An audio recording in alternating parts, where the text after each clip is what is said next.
Anyway, all right. Let's see. Stream lagging and shit. Ooh.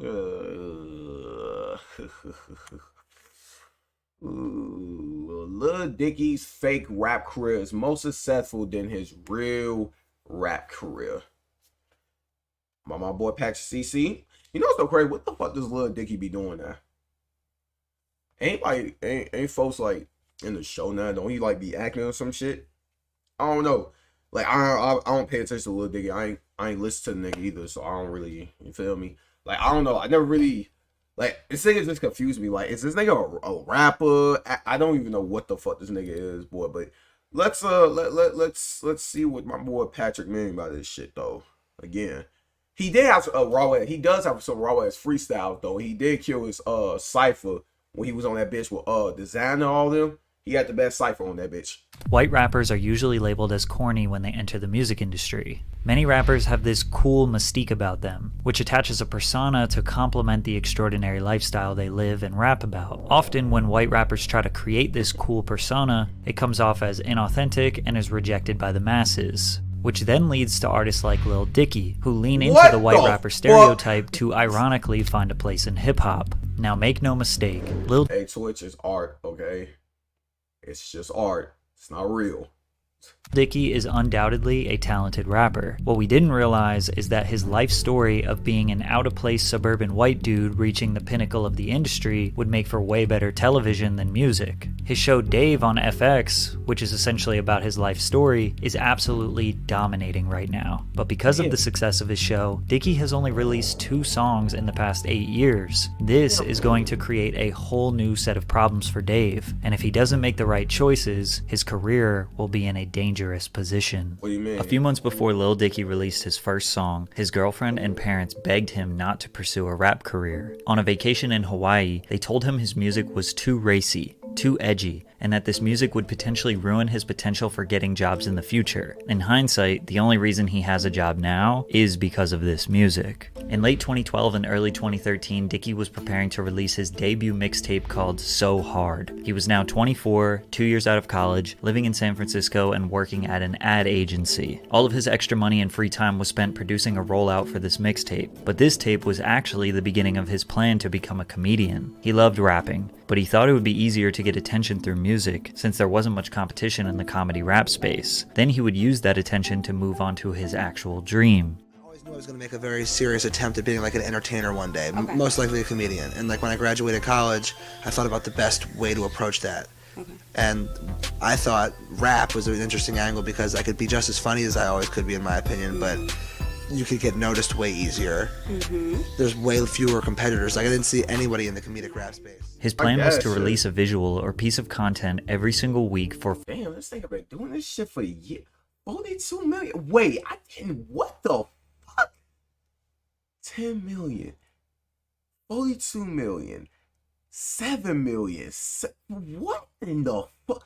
I didn't know this nigga was rapping that long. I did, like I said, I ain't really paying attention to Lil Dicky. I didn't know this was 10 years ago. What the fuck? 5 months straight. This was obviously risky, spending that much time, effort, and money on a rollout before ever releasing a single song. Lucky for him, his very first song went viral. On April 25th, 2013, Lil Dicky released his first music video for the song Ex-Boyfriend. And this was barely a song. It was a story. Lil Dicky got into a romantic relationship with a girl, and the night they were going to sleep together, they bumped into her ex-boyfriend. He thought the ex was a borderline perfect male specimen that Dicky could not compete with. A whole verse was dedicated to how nice this guy's penis was. Make sure— What the fuck?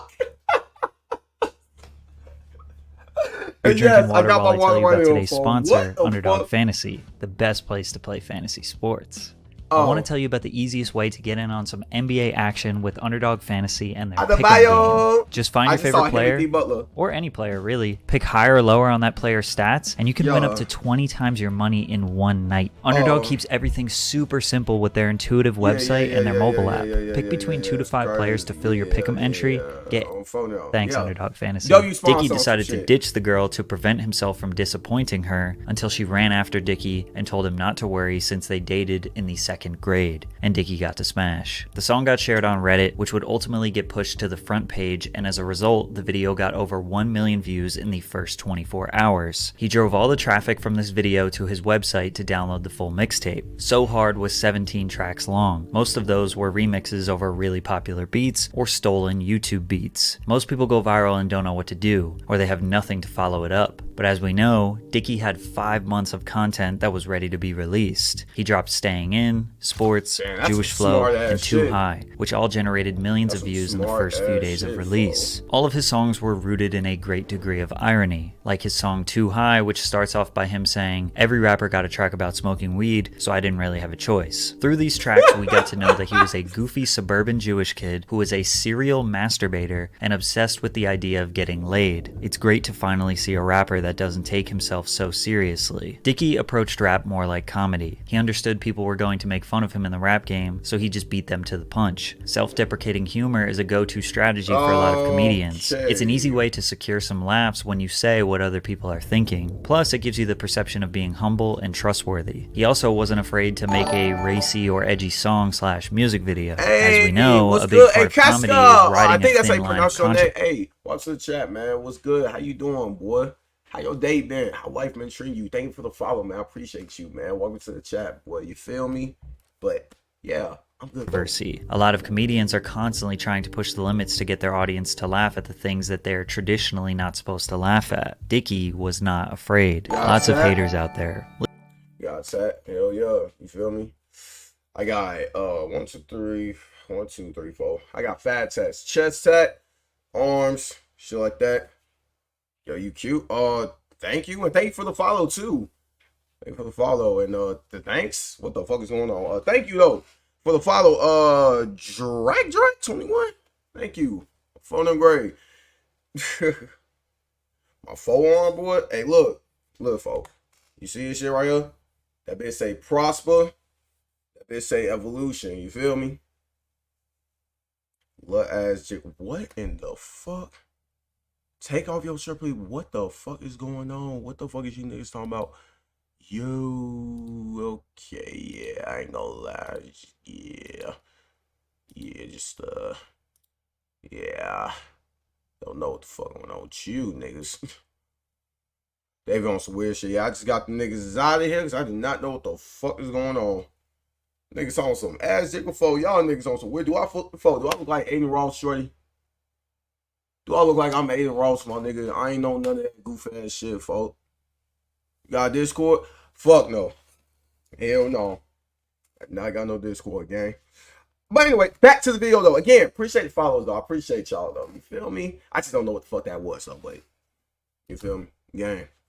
What the fuck? Come on. Jewish Flow, and Too High, which all generated millions of views in the first few days of release. All of his songs were rooted in a great degree of irony, like his song Too High, which starts off by him saying, "Every rapper got a track about smoking weed, so I didn't really have a choice." Through these tracks, we got to know that he was a goofy suburban Jewish kid who was a serial masturbator and obsessed with the idea of getting laid. It's great to finally see a rapper that doesn't take himself so seriously. Dicky approached rap more like comedy. He understood people were going to make fun of him in the rap game, so he just beat them to the punch. Right. Self-deprecating humor is a go-to strategy for a lot of comedian song / music video. As we know, a big part of comedy is writing a thin line of controversy. A lot of comedians are constantly trying to push the limits to get their audience to laugh at the things that they're traditionally not supposed to laugh at. Dicky was not afraid. Lots of haters out there. Listen to a little bit more of his music. He's super talented, and the sense of humor brings some much-needed light air to rap music. There's no way you can say he's not amazingly talented lyrically. Hey, first of all, what's really funny is how the rest of you rap. If I mumble something dumb about me running the trap, then it'll be another young redundancy who muttering crap. Dicky even got praised for his rapping ability in a tweet from Kevin Durant, who was the first celebrity to publicly endorse the rapper. But despite his successful rollout, Dicky was broke. He put all of his content out for free, and using stolen beats was never going to allow him to make money anyways, so he asked his followers for money. This YouTube video titled Kickstarter was uploaded, where he announced the launch of his Kickstarter campaign. Dicky explained that the crowd-funded money would be used for studio time, purchasing original beats, high-quality music videos, and financing his first tour. The more money I get, the more outlandishly extravagant these videos can become. I could blow things up, get elephants, blow an elephant up. You know, like guts flying everywhere. I wouldn't actually blow up an elephant. You know, I've long valued what the elephant meant That guy G. our Earth. Evidently, his fans wanted to help him with his vision. After 2,800 donations, his Kickstarter generated $113,000, which was plenty of money for him to make his dreams a reality. His first What, show you ever, DM he me or sold some out shit? the Theater of Living Arts in That you follow Philadelphia, me? which is his hometown. From there, he had a few more sold-out shows. He moved to LA, continued to drive his 2002 Toyota Avalon, Yo, this and had the nigga comfort of Dicky. preparing his next big release. His visuals from here got way more high quality, noticeably in the song Let Me Freak. This cinematic experience accompanies Dicky's lyrics of basically begging Hold on. Intermission, chat. Intermission. Send me a DM. I don't see it, little folks. I don't see it. I don't see it. Unless I'm tweaking, I don't see no DMs nowhere. Yeah, I don't see no DMs. Might be in the request. I don't even see nothing in my request either. Yeah, I know you follow me, but I don't see no. You feel me? Yeah, I'm not. No.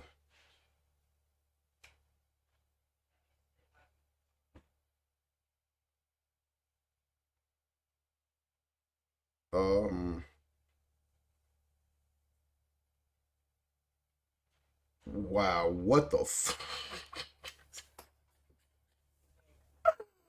Hey, chat, if I could show y'all what the fuck this nigga just sent me, it's something real interesting. Wow, gang, that's crazy. Wow, that's something. Wow, that's a real nice car you sent me. That's a real nice car. That's crazy. Shout out to you though. Wow, that's something though.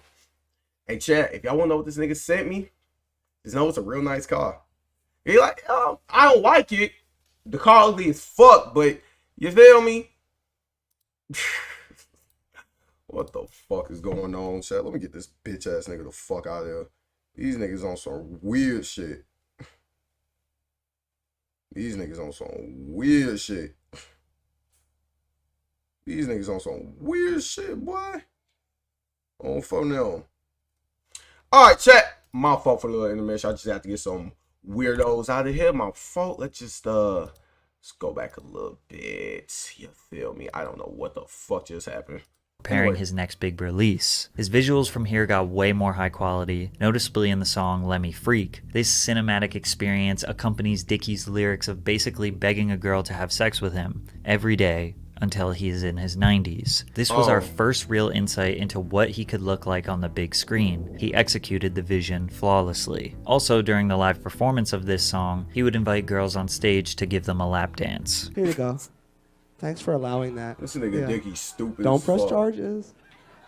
From September 2014 until July 2015, he basically toured nonstop, selling out bars and fraternities all over the country. But he promised his Kickstarter community an album, and he had to deliver something big. July 31st, 2015, Lil Dicky released his 20-track independent album, Professional Rapper. The title track acted as his introduction into the rap game, where he is essentially interviewed by Snoop Dogg. This song paired with a high-budget animated video which could be easily mistaken for a real show. In the song, Dicky tries to convince Snoop that he is going to change the rap game, to provide a different perspective and flair than most rappers. He also secured some other pretty big features like T-Pain and Brendan Urie, but Dicky knew he had a hit on his hands when he landed a feature with Fetty Wap and Rich Homie Quan, who was absolutely dominating the radio in 2014 and 2015. Save That Money was an ironic twist on a two-decade trend of every rap song talking about spending money. The music video took this to the next level, where he went door to door and asked filthy rich people if he could use their mansions, cars, and yachts for his music video without paying them. The budget for the video was $0, which was a genius move that landed him a lot of press and was a catalyst to the video getting hundreds of millions of views. This song would ultimately chart at number 71 on the Billboard Hot 100 and got a lot of new eyes on him. The frat boys who were turning up to classic male pregame absolutely loved this album, but the broader hip-hop audience had a hard time deciding what value Dicky was bringing to the game. His comedy was about as funny as your goofy parody movie or newer Adam Sandler film, but when he was serious, it came off kind of confusing, like on the track The Antagonist, where he basically talks about how he doesn't like his funny music and doesn't listen to funny music. He thinks his serious music in his archives is going to change the world. which just seemed kind of odd to denounce the very thing he was known for, and that his fans loved him for. Also, instead of talking about this greater music that you have, why not just release it on your debut album and find out if it's really as great as you think it is? Dicky still had to prove to the mainstream he was worth paying attention to, because we didn't know if we should consume his music seriously or laugh at his Weird Al Yankovic / Lonely Island style. One thing we know for sure is Charlemagne wasn't impressed. The shit I'm making's always tight, it's like a yoga store.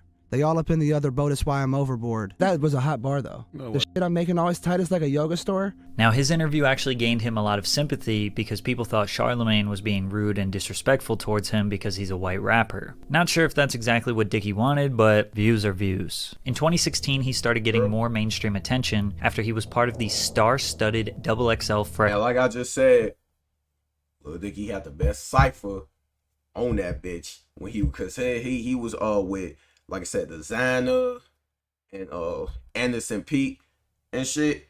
He had the best one. You feel me? For 2016 cypher was so for the 2016 freshman class will always be iconic. I don't think there's nothing's ever gonna fucking top this. Uzi, Yak, Savage, Yachty, Denzel. Look at my nigga Herbo. Freshman list cover. He was also landing major brand sponsorships with Trojan, EA Sports Madden, and Beats by Dre. When he did freestyles on radio stations, he knew he was going to be broadcasted to true hip-hop fans, so he would try his best to impress them. Hey, that's a good ass life. Only thing I got left, find a good ass wife. But yo, I gotta hit these hoes first, don't tell mom. In a year, I'ma bend over Michelle Obama.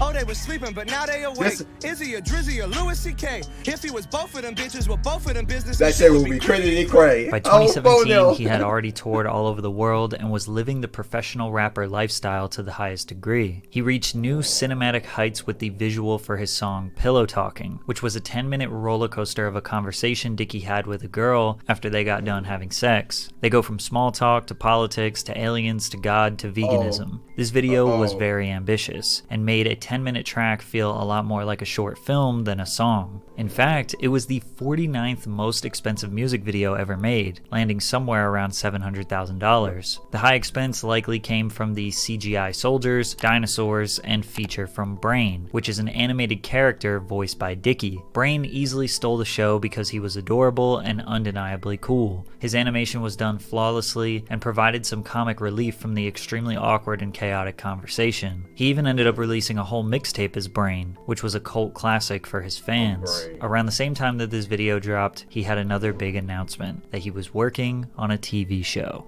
But it takes so long to develop that you won't really see any of that for like a year and a half, but it's in the works. In this interview with XXL, Dicky also mentioned that he didn't like to rush through his creative process. Most people rush for the sake of money or fear of falling off, but Dicky has an extremely modest lifestyle, positive money-saving habits, and no kids or family to provide for. Plus, his audience is extremely loyal, so he can afford to take large breaks to focus. I think my TV show is going to be my big thing, so I'm pretty focused on that, and I think doing that will lead to all of the other opportunities I want. This couldn't be more true. However, Dicky still had some noise to make before he would fully make the transition. Dicky was watching the movie Freaky Friday, the Lindsay Lohan version, when he thought, what if I switched bodies with a singer that could dance? Since Chris Brown was one of the first artists to show him support, he knew he was the perfect candidate for the job. Freaky Friday was a song about what Lil Dicky would do if he woke up in Chris Brown's body. He said he would FaceTime Kanye West, sing, dance, and say the N-word. Then, Chris Brown woke up and was Lil Dicky, which he obviously hates, and tried to do anything he could to get back into his own body. Even though the concept was inspired by a movie that was then rebooted, Dicky received praise for his creative genius, since it never had been done in music form. Yo, don't sleep on Lil Dicky. I can see Lil Dicky like, in a show. I can see just the way he be acting. Like, I could see him in like a TV show. I don't know what type of TV show, but I don't know. He's just...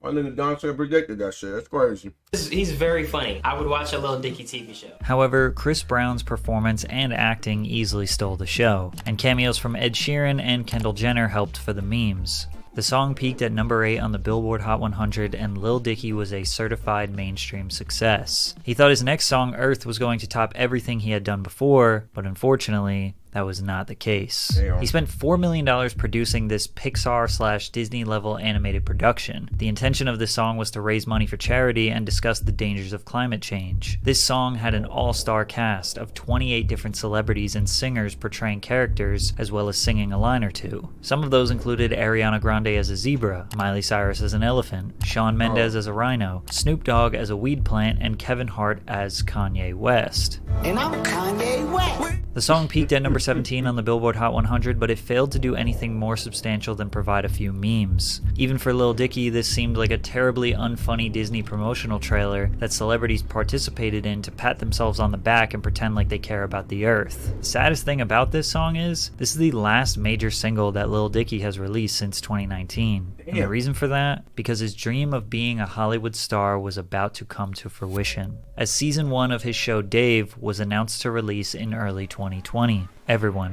when's the new album? Dave, yo, here's my new show. Initially, fans were disappointed, but with the pandemic about to settle in, they didn't realize they were about to love this next step for Dicky. Dave premiered on FX on March 4th, 2020. The show focuses on a slightly fictionalized version of Lil Dicky's life. He plays himself as a suburban man in his 20s that is entirely convinced that he is destined to be the greatest rapper of all time. His show is a lot like his music. The performances are great, the quality is top notch, but it's really just for fun and to make people laugh.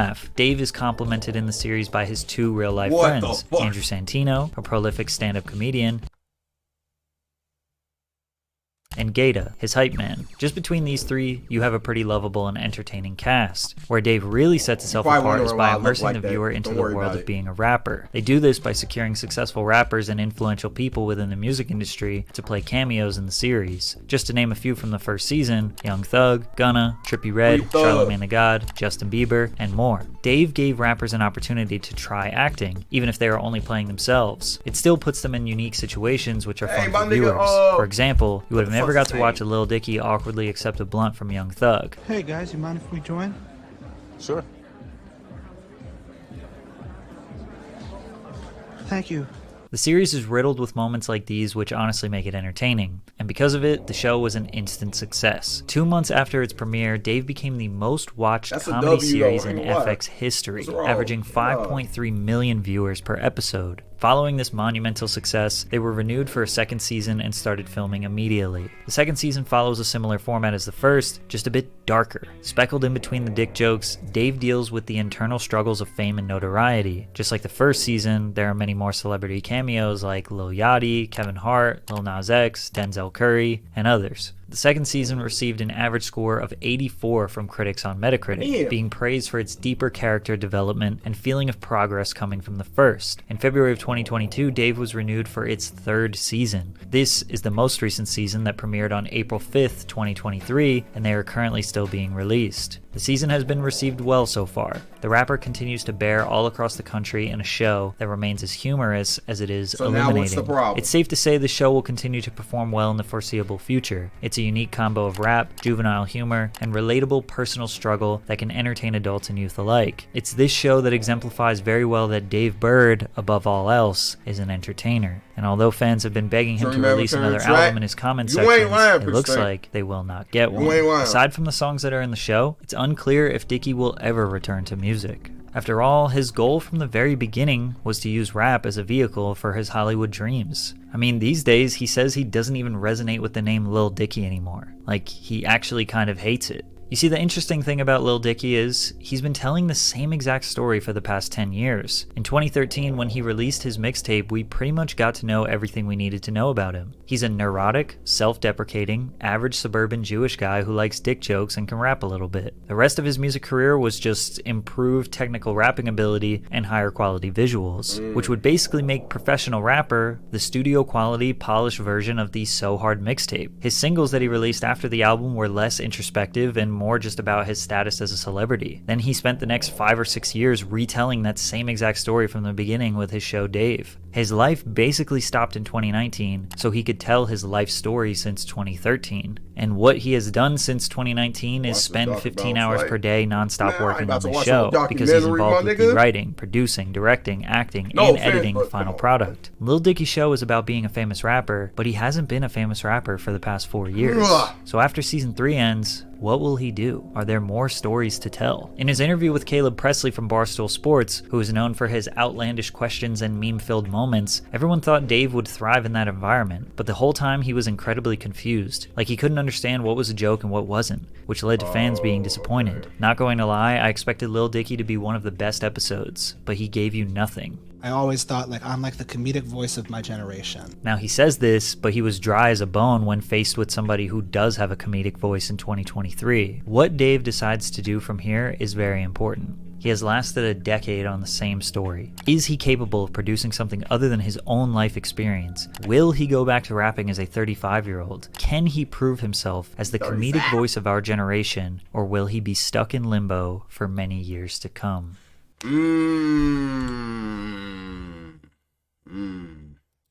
Okay. That is facts though, boy, but I feel like folks would be alright though. I feel like he'd be alright, boy. W vid on some shit though, boy. W fucking vid on some shit, man. You feel me? Oh, gang. Oh, fuck, man.